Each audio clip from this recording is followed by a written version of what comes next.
Representative Stansbury. Thank you, everyone, for being here today.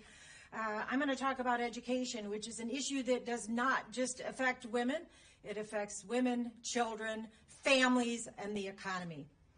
You know, Donald Trump and Elon Musk, who probably never set foot in a public school or a public school classroom, they're waging a war, a cruel war on public education in this country.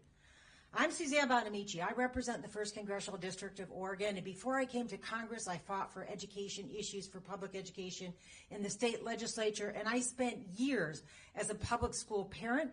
I'm a public school graduate myself. I spent hundreds, if not thousands, of hours in public schools volunteering and advocating for a strong system of public education because it is the path to a better future for everyone. Public schools do not discriminate. They are there for every single student. And I tell you, the public is not with Donald Trump and Elon Musk on this. They appreciate their public schools. I just had 5 town hall meetings in Oregon 2 weeks ago. Each one of them was at a school, 4 in high schools and 1 in a community college. And parents, educators, people kept coming up to me and saying, what is happening?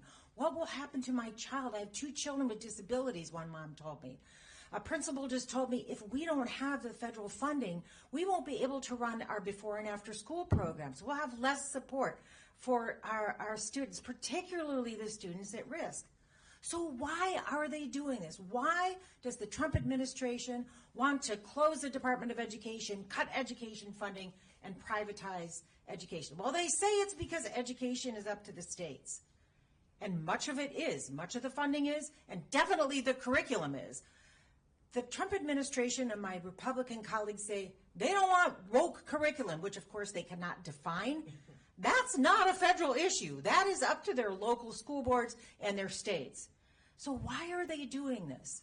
Well, the federal dollars are so critical. Title I, for example, that is the funding that helps support schools with high populations of low-income students. IDEA, now, unlike our education secretary, I know that that means the Individuals with Disabilities Education Act. And that means that every student, whether they have a disability or a special learning need, they will have the support they need in our public schools. But it's also higher education. I would not be standing here today without the Pell Grant and the work study that I got to get myself through college. First community college, then law school. And I did that because I had that federal support. There's also the non-discrimination, the civil rights that are so important to schools today. Now, the Republicans and the Trump administration, they want to privatize public education and send public dollars to private schools, including religious private schools. We say no. Public dollars are for public schools. And also, I represent not only Portland, which is urban, but a lot of rural communities. You can't tell a rural community where the public school is the heart of their community. We're taking away some of your public dollars, but here's a voucher so your kid can go to private school. There are no private schools. So we need to do everything we can to fight these cuts, to fight the elimination of the Department of Education, and to fight privatization. Because you know what the result will be? Larger class sizes, fewer supports for students, more discrimination, and a widening gap between the students who are already doing well and the students who are struggling.